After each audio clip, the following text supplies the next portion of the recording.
stupid. Nobody will come. They're all dead. Take it off me, please. I said don't talk. Hello, good beings on the internet. It's going to be soon, which means that I feel emotionally compelled to review a Christmas game, or at least a game that was set during the aforementioned annual festival. You do realize it is Christmas Eve, sir? I don't want peace. I want problems, always! And there is no other game that I feel personally fits the latter better than Climax Graphics' 1999 action horror game called 𝘂𝘂 for the Sega Dreamcast. Warning, there will be plot spoilers in this review because there is some stuff I would like to demonstrate and talk about with the intention of clearly illustrating a couple of points that I want to make. Before I start my review, I just want to let you, the good beings on the internet, know that some of the games I'm reviewing had or have some form of impact on my life. I will share memories of my life involving them in the form of a hybrid between a visual novel and a picture-esque video essay. But for those who have zero care about what this game means to a 34-year-old Southeast Asian brown man on Christmas when he was a child and just want to watch his review of 𝘂𝘂, don't worry, he got you covered. Skip to the timeline that is shown on the screen right now. Without further ado, let's begin. My name is Haki and this is my review of 𝘂𝘂.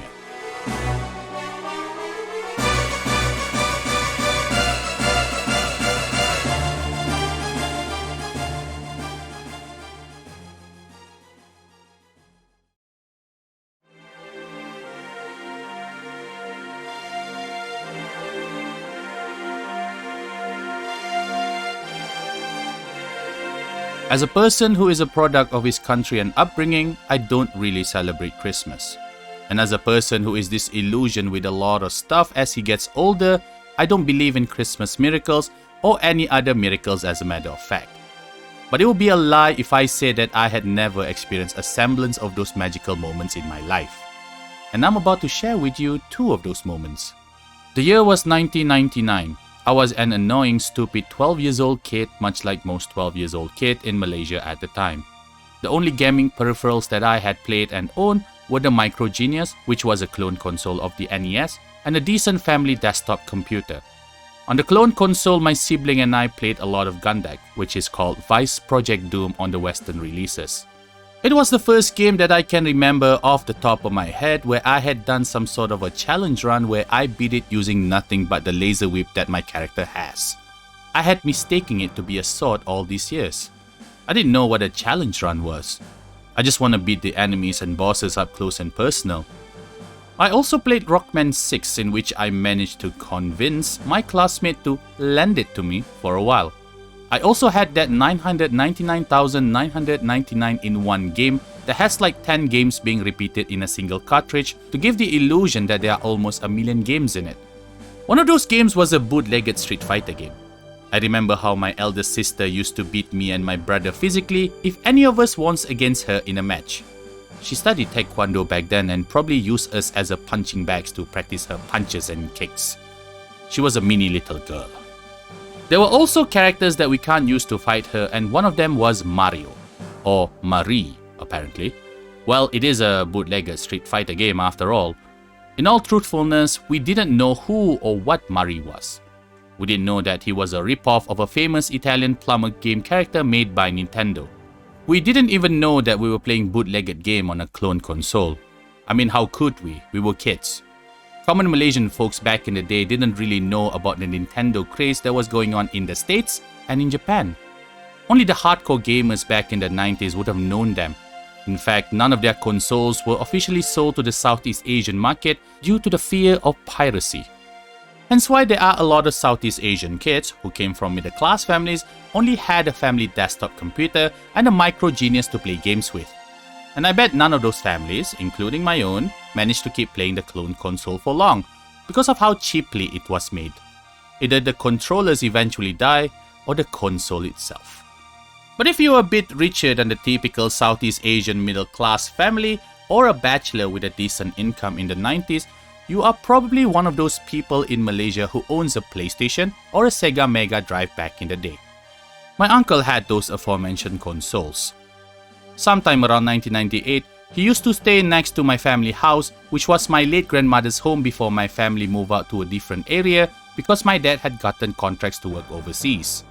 I remember how my uncle had been an absolute prick to me and my brothers every time we came over and showed any interest in playing the games he had for those consoles. I don't remember stopping myself from trying to play his games, even when I knew he probably hated my gut because he couldn't play his games in peace. My brothers and I were just desperate to play new games. We grew up not playing a lot of them. Yes, we had our family desktop computer to play games on, but my siblings and I weren't permitted by our parents to get games or install games on it. There are games on that computer, but most of them are just demos. We played a lot of Road Rash and Diablo demos and sometimes the pinball game that came with it. I remember we used to have Strive, but it somehow disappeared after my cousin did something with our computer. The only game that my parents had bought for my siblings and I was The House of the Dead. So just imagine how I felt around Christmas Eve in 1999 when my father came back from overseas and brought back a brand spanking new console he bought during his transit back home. And the new console he brought home was the Sega Dreamcast. Me along with my brothers and sisters freaked out because we had never seen anything quite like it at the time. The console is square-shaped as opposed to the familiar rectangular design that I've seen on other consoles. The console has a stick on its left side with a circular surface jutting out of it. It also has two rectangular holes for something to be slotted in. It was a gorgeous looking machine. It still is, to be honest. It was the best experience and the most magical moment for a kid who was deprived of video games to have. The nature of why my dad bought the Dreamcast was unfortunately lost in time. But I had a strong feeling that the reason why he bought it in the first place was probably because I did pretty well in my primary school achievement test, or UPSR. UPSR is basically a Malaysian national school exam that every 12 years old kid has to take before going to the secondary school. I had a strong feeling that I asked him to buy a game console for me because I got 5 A's in that exam. I wasn't particularly a smart kid, but I was a very determined one. Besides the Sega Dreamcast, my dad had also bought 3 games for us to play, and those games were Sonic Adventure, an action platformer starring the best character Sega has ever conceived, which is of course Big the Cat, Monaco Grand Prix Racing Simulation 2, an F1 simulation racing game. I still don't know why he bought that game for us, and Blue Stinger, an action horror game that let you kick major butt on the monster's heinies with a beautiful beefcake named 𝘗𝘃𝘠𝑐, and with that other guy named Elliot G. Ballard. I was a very happy kid.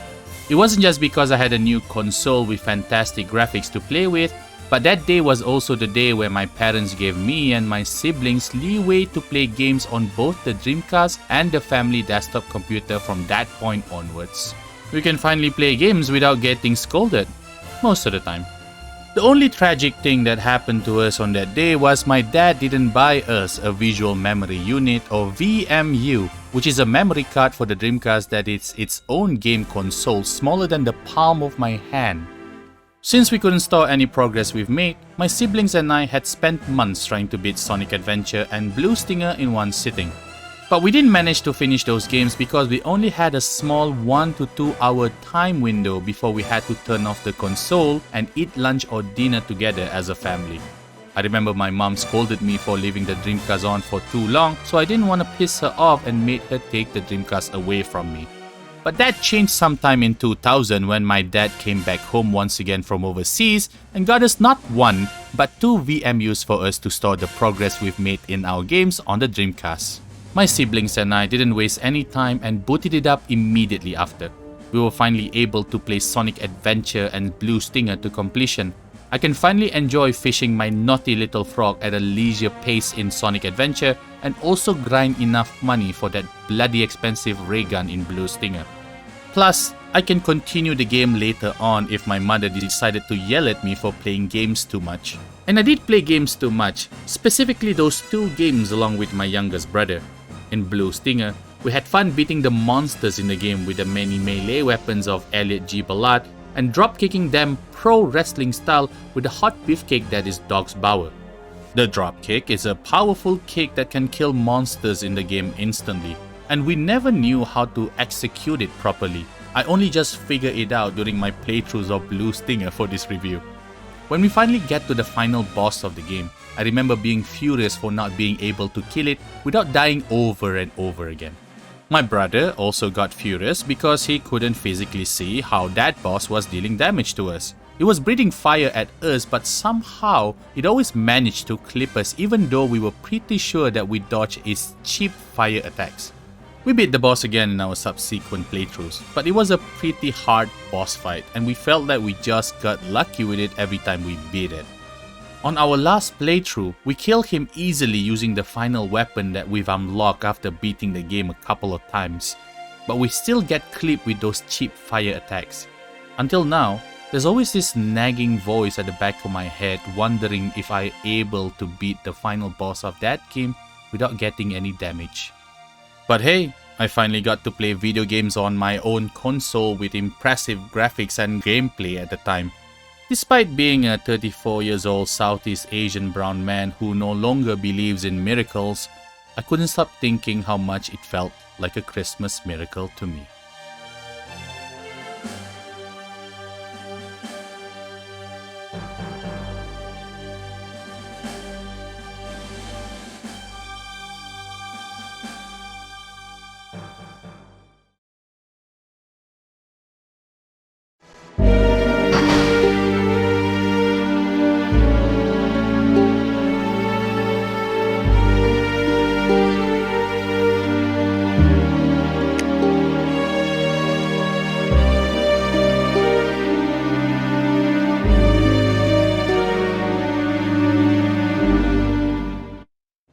What a bitch! I think she's cute.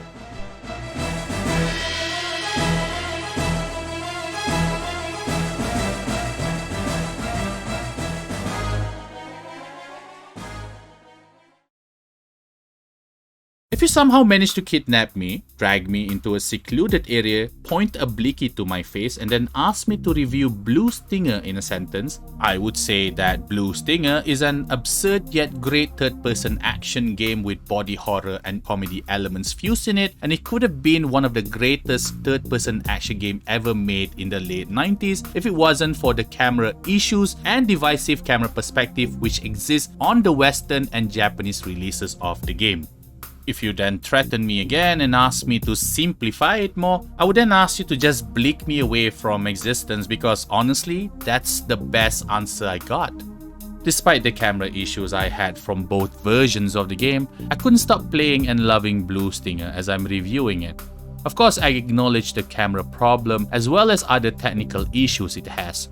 But Blue Stinger has a lot of great things going for it despite those issues. The music can be incredibly loud and just constantly playing in the background, but they are great music with extremely catchy and memorable tunes.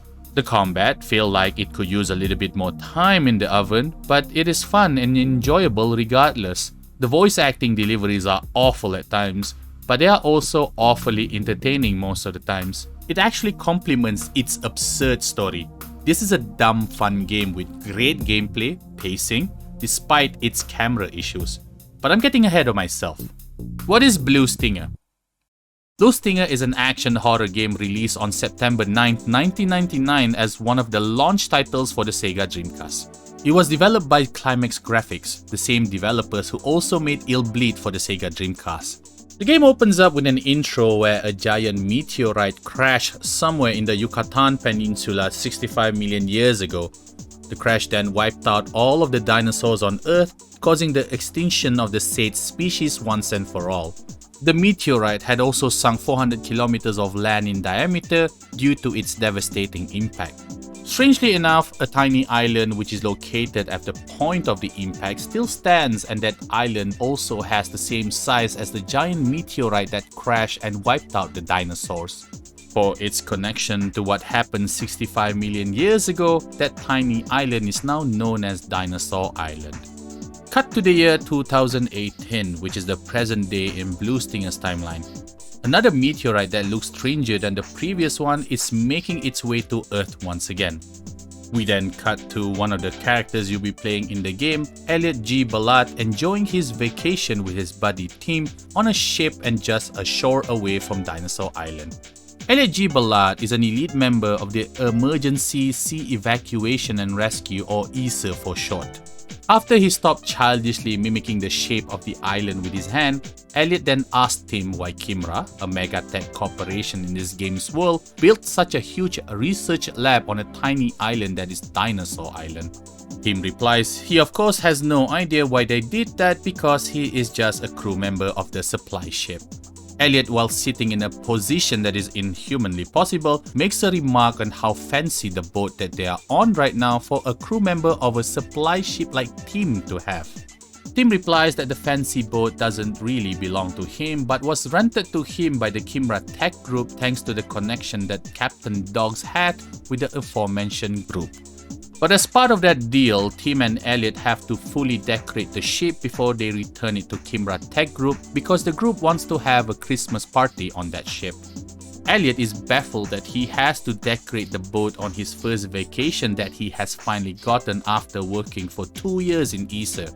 𝘗 convinces Elliot that it isn't that bad. At the same time, the strange-looking meteorite that is making its way to Earth crashes and destroys the satellite owned by 𝘗𝘃. From this point onwards, we can assume that it is not a meteorite since it corrected its trajectory path after the crash and continued to make its way to Earth. For the sake of clarity, let's call it what it is, an unidentified flying object, or UFO for short. We then cut back to Elliot, who notices that 𝘗 is doing something interesting with an impossible bottle. Instead of a ship in the said bottle, it is an angelic lady figure with tiny wings. Elliot asks 𝘗 what it is, and 𝘗 tells him that the lady figure in the bottle is Nephilim, an angel of good luck, and one's supposed to hang it at the ship's bow to receive that good luck. All of a sudden, the UFO that destroyed the satellite forcefully enters the Earth's atmosphere and plunges itself in the center of Dinosaur Island. The impact was so strong that it rocks the ship and almost pushes 𝘗 off of it. Elliot looks at the land and sees the mushroom cloud that the UFO created by its impact. His vacation is now over. Elliot asks 𝘗 to start the engine. 𝘗 then stupidly asks where Elliot wants to go. Elliot then says, "The island, idiot!" While Elliot radioing 𝘐𝑒𝑟 HQ in for Mayday, a dome from that point of the UFO's impact appears and grows exponentially bigger in size, covering the island and the sea surrounding it. The dome also freezes 𝘗 and gives him bad Photoshop effects on his face. A small blue light floating and moving like a drunken firefly comes from the Dinosaur Island and stops in front of the impossible bottle with Nephilim figure that the frozen 𝘗 is holding. It then mimics what's in front of it and finally settles with just Nephilim figure in the bottle. Elliot, who was knocked unconscious when the dome hits the ship, walks out of the ship station while holding a flare gun for some reason and sees the frozen 𝘗 and the blue light that is now taken the form of Nephilim in the bottle. While looking at Elliot, the blue light floats down and goes on all four in front of him, but not in the way you're thinking right now, you perverts. It then grows exponentially bigger in size proportionate to the size of 𝘗 and Elliot. The blue light, possibly without any knowledge of what Elliot is doing, looks at him curiously. Then he notices something coming from a distance in the direction where Dinosaur Island is. A swarm of mutated bugs rapidly approaches them. The swarm of bugs then crashes themselves onto the ship, exploding it in the process. Elliot, who seemed to be knocked out from the blast, sinks into the ocean and the blue light flies back into Dinosaur Island, ending the intro. Finally, the game starts with a helicopter crashing down to one of the ports. Luckily, Elliot, who is unconscious, is at another port just before the crash. The blue light appears again and looks at the unconscious Elliot. He gets his face close to Elliot. Fortunately, it was just trying to communicate with Elliot. Flickering images of the meteorite that crashed 65 million years ago on Earth and an unknown dinosaur species appears on Elliot's head. He then wakes up immediately after that and the blue light flies away from him after the awkward stare down between the two. And it was a good few seconds of awkward stare down. If we move Elliot towards the nearest exit, he notices that someone or something is watching him. That someone is none other than 𝘗𝘃, captain of the supply ship that 𝘗 has mentioned before he got frozen by the bad Photoshop effects. We are officially introduced to him when he saved Elliot from the huge grotesque monster that Elliot encountered not too far from where he woke up. He is also one of the characters we'll be playing as in 𝘂𝘃𝘀. Together, both Elliot and Dog make their way to 𝘗𝘃𝘀, who is a security guard in the island that saved them from another grotesque monster not too far from where Dogs and Elliot met each other. Moments before that, the blue light appeared in front of them and Elliot decided to call it Nephilim. All of them then meet up, introduces themselves to each other, and with the exception of Nephilim, talk about what has happened in Dinosaur Island. They later found out that the massive research lab in Dinosaur Island was doing some sort of a research on something called DinoSite. But unfortunately, the rest of the information about the research is locked behind a security feature and they need an ID of a person who worked in the lab in order to know more about what that research entails. Dogs then suggested that they go to Rat's Place, which is a bar in town not too far from them, because there's a possibility of obtaining the ID that they need over there. And that's when our adventure truly begins. Your main objective in 𝘂𝘃𝘀 is to figure out what has happened in Dinosaur Island. Throughout your adventure, you'll be encountering humans and animals that have mutated into grotesque monsters. There is no official name that I've known of for these mutated creatures, so let's just call them DinoSites. You have 3 ways of defending yourself against DinoSites, 4 if you count Dog's blocking ability. 1 is by your melee attacks, 2 is by range attack, and 3 is by running away or past them. As Elliot 𝘰𝘃𝘀, you can easily use both melee and range weapon with a push of a button for each action to fight the DinoSites. But as Dog's 𝘠𝑚, your melee button has been changed into block, and it's a pretty useful ability when dealing with certain types of DinoSites. Besides that, Elliot has shorter health but moves faster, which is the opposite of Dogs who has longer health and moves slower. If the DinoSites were originally human, they would spew out coins if you defeated them. You can use this coin to purchase healing items, health upgrades, new weapon and its ammos on vending machines that you'll encounter throughout the game. These human-like DinoSites will respawn again in the same location, thus making it easier to grind money with them if you choose to do that. Speaking of weapons, there are a lot of weapons in this game, and since you can grind money on respawnable enemies, you don't have to worry about ammo scarcities for these weapons. Besides American football tackling the DinoSite with Dogs or shocking them with Elliot's stun rod, you'll come across few side objectives that you can complete within the game. Some of them have timers, so you best be careful on not taking too much time in completing them. And if you successfully completed them, you'll be rewarded with the weapons that will make your experience going through the game a lot easier. And as for the rest of the games, you'll basically traverse and explore many areas and unlock many more areas to traverse by clearing certain tasks and obstacles in order to get closer in figuring out what has happened to the island. And that, my good beings on the internet, is essentially 𝘂𝘂𝘀𝘀. Before I talk about what I like and what I don't like about 𝘂𝘂𝘀𝘀, I just want to share my review process of the game. I am playing 𝘂𝘂𝘀𝘀 on an emulator called Redream. I do own a Dreamcast of my own, and that Dreamcast is a Japanese version that one of my friends bought for me during his trip to Japan years ago. My old Dreamcast no longer works because, let's just say, something bad happened to it. I'll explain more a bit later. And as for the game itself, I do have it somewhere in my house.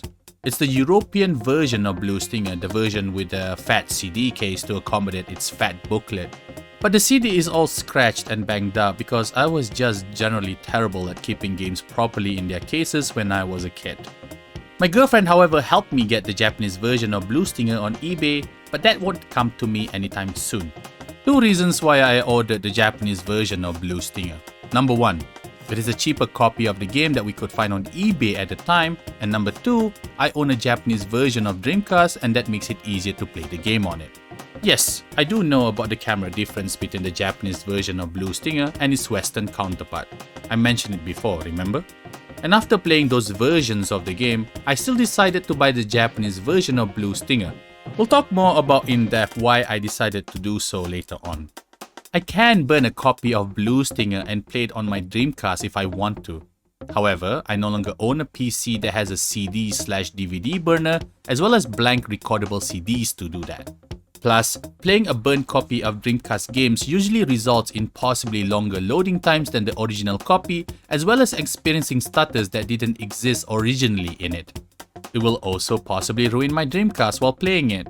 I partially ruined my first one because I kept playing pirated copies of games on it when I was a kid. Now, all of those are avoidable, however, if you use certain copies of the game disc images made by certain folks who make sure that won't happen. But I couldn't find the said disc images on the internet, so there's that. I honestly require updated knowledge about burning games on the Dreamcast too, since I haven't been playing burnt games on that console since 2014. I intend to keep my Japanese Dreamcast working as long as I can so that my nephew, nieces, and possibly my own kids can play with it. I have made a solemn vow that I'm going to be a better uncle than my prick uncle ever was to me. In all seriousness, I also want to let you, good beings on the internet, know that it's not easy and cheap to obtain a copy of 𝘂𝘂𝘂 from where I am. So I won't be purchasing any more of the retro games that I'll review in the future. This is part of the reason why I'm reviewing 𝘂𝘂𝘂 or any other retro games on emulators. There haven't been any ports to them to PC or modern consoles at all. I want to let more people know about them, hoping that it will shed enough interest in them, and hopefully the companies that own these games will bring them back. It is possible. You can see a lot of old PC and console games being officially revived in many shapes and forms.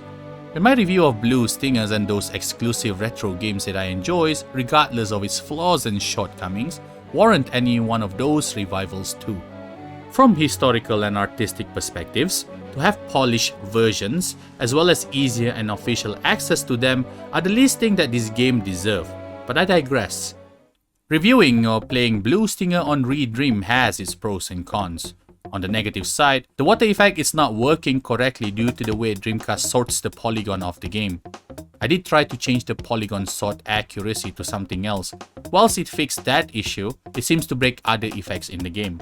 In the end, I decided to stick with the default setting for the polygon sort accuracy and change it to the other option if there's swimming involved. Luckily, there's not many of them. At first, I thought ReDream badly emulated the sounds from 𝘂𝘂𝘂𝘂, but it turns out that most of those issues are inherently coming from the game itself. This might be the last bath I can take. I see. This might be the last bath I can take. I see. And being able to play 𝘂𝘂𝘂𝘂 on PC makes it easy for me to record this game. I even used the save states feature that made it easy for me to make checkpoints and record some parts of the game that I'm trying to make a point of. Now, before some of you get upset at me for using save states to review the game, I'll have you know that I have beaten this game 4 times without using the save feature and cheats in its original aspect ratio and resolution. Also, in those playthroughs, I have steadily completed them quicker than the previous playthrough, with the exception of the last playthrough. And that is because I was playing the Japanese version of the game. In my experience playing the Japanese version, it's worth sharing in this review. But we'll talk more about that later. On my first playthrough of 𝘂𝘂𝘂𝘂, I completed the game in normal difficulty with no handicap. On my second playthrough, I completed the game in hard difficulty on New Game Plus, primarily using dogs. Unfortunately, I can't completely use only him in the game because there are some parts of 𝘂𝘂𝘂𝘂𝘂 that require Elliot in order to progress further. In my third playthrough, I completed the game on normal difficulty on New Game Plus with the only handicap being that I completed it as fast as I could.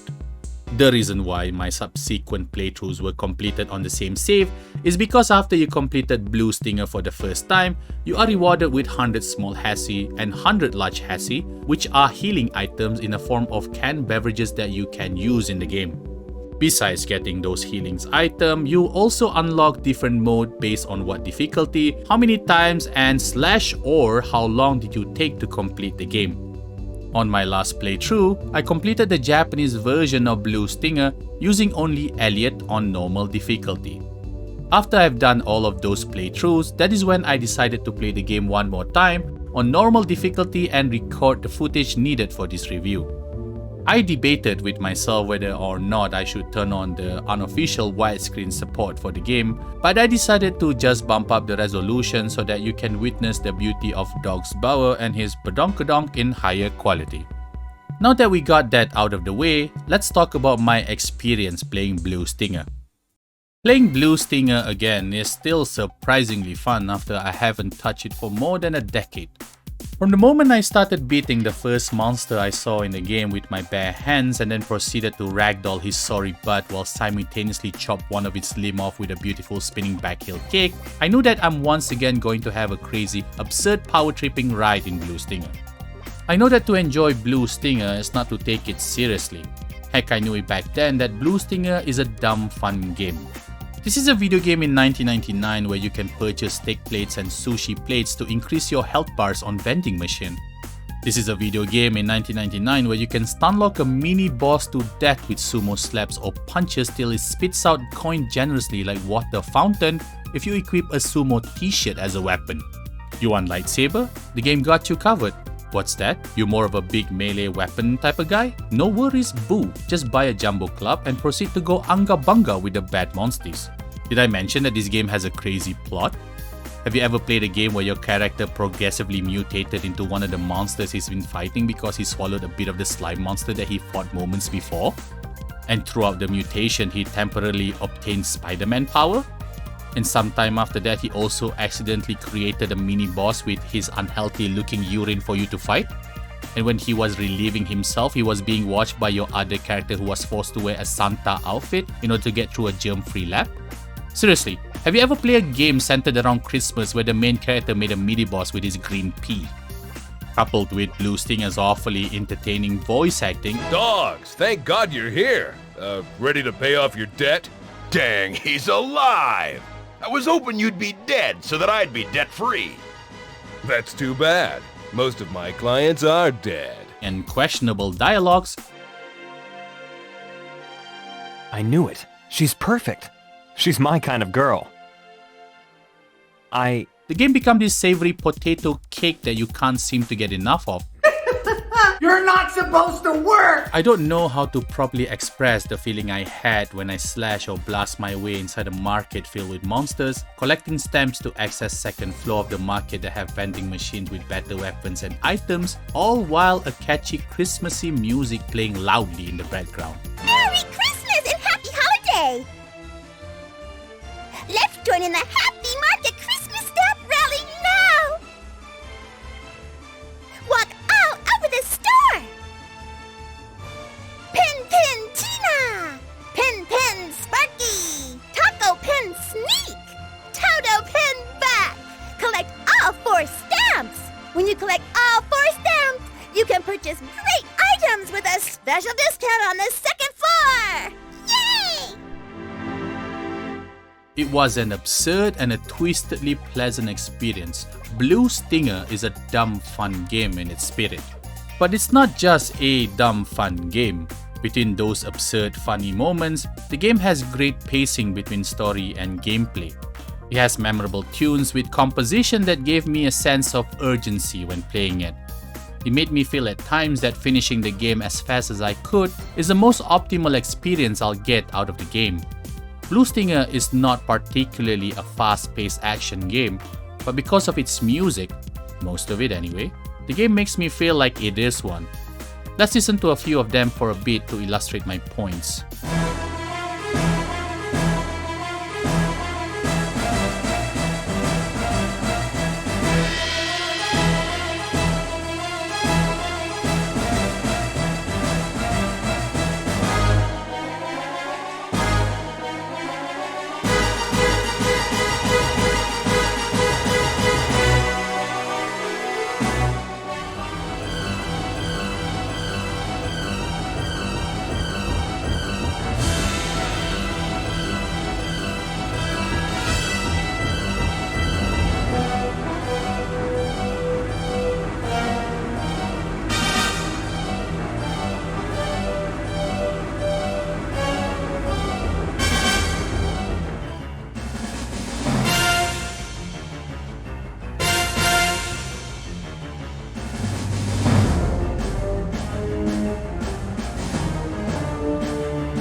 Blue Stinger do have cooldown periods between my jam-packed adventures in Dinosaur Island, but it feels more like pit stop to simply buy items and save my progress in the game.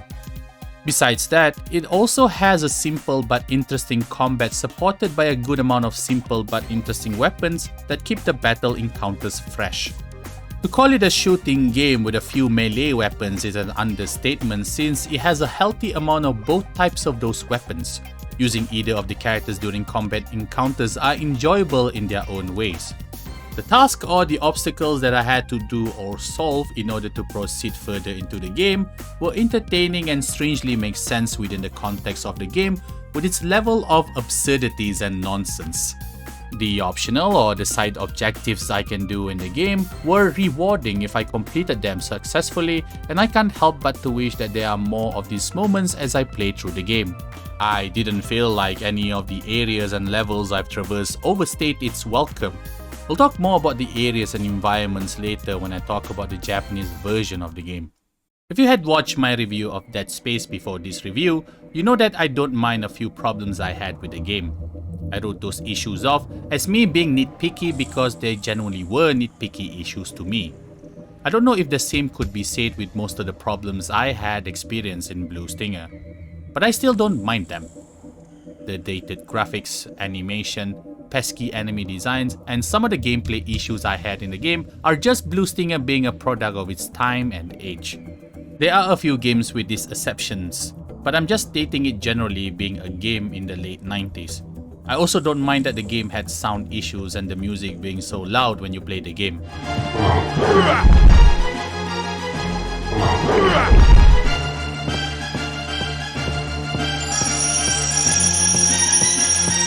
They felt rough around the edges, but it didn't kill my enjoyment of the game at all. Yes, you could argue that the voice acting could have been better when comparing it to other games that were released around the same year. Damn, it's my payday. Did you miss a date tonight? No way. Let's go. To the bank?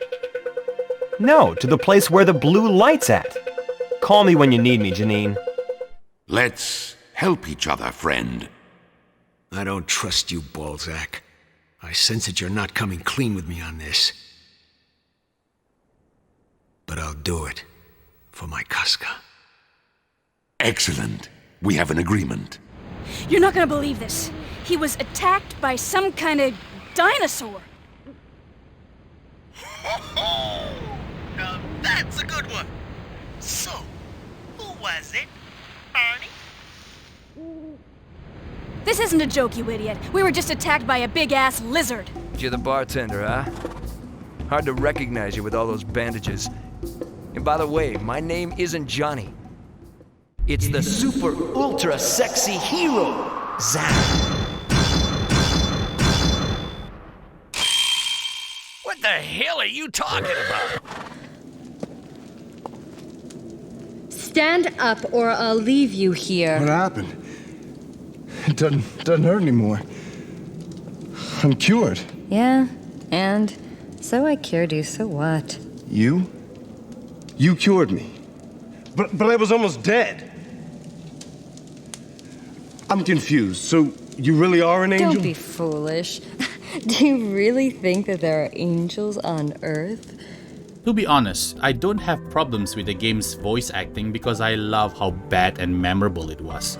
You must be with Tim. Tim is what? Dead? I don't know.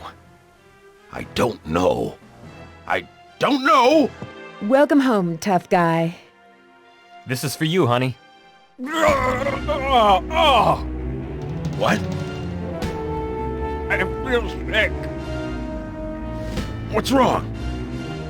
I swallowed monsters. Don't talk. You know, you shouldn't run up your bill at Rat's place. Your name is on their blacklist. You're pretty famous. God damn son of a bitch. The most glaring issue that I had with a game that is quite hard to ignore is obviously the camera.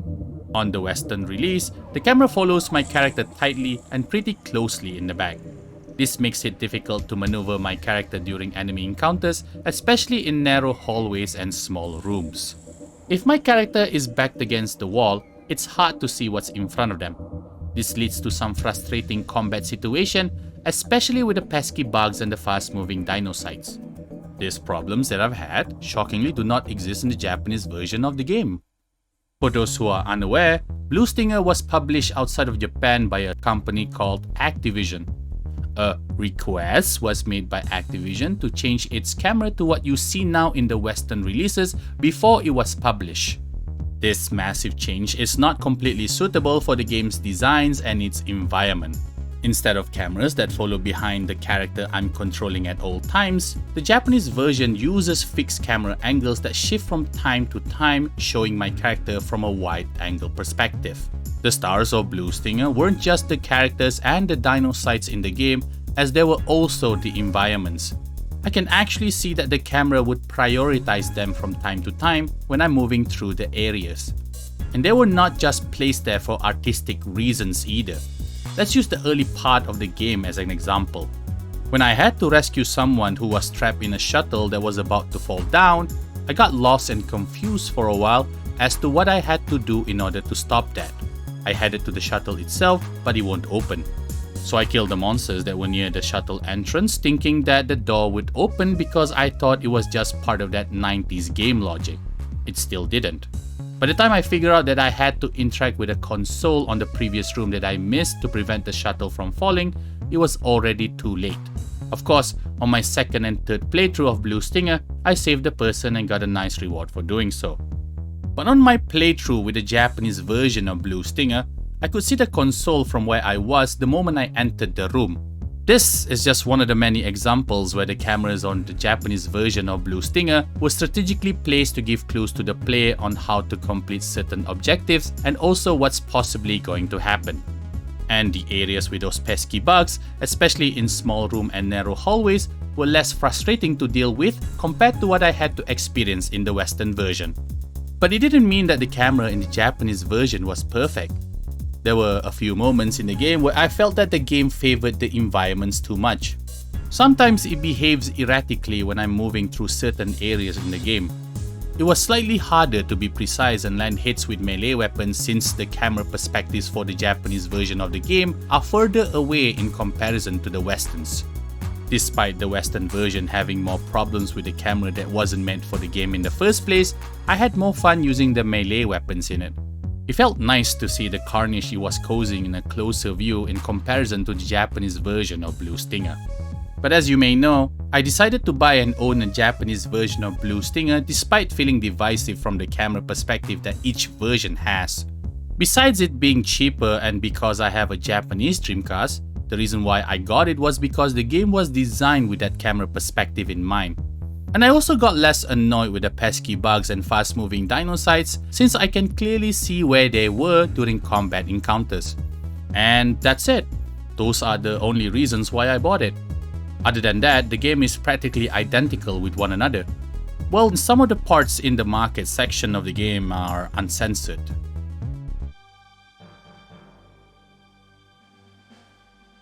Oh, it's like Peter Pan. There's an elevator controller on top of the tower. I'll be like Spider-Man.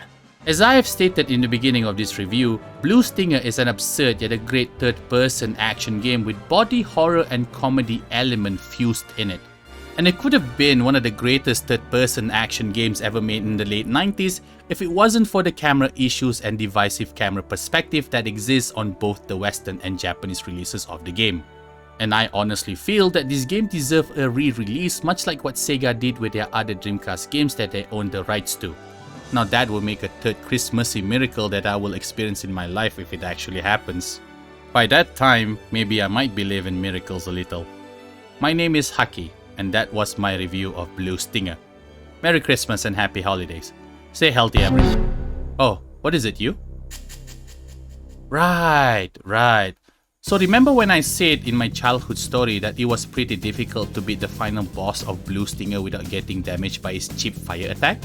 Well, on the 8th December around 8:40 PM, this happens.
Merry Christmas, you filthy animal. And a Happy New Year.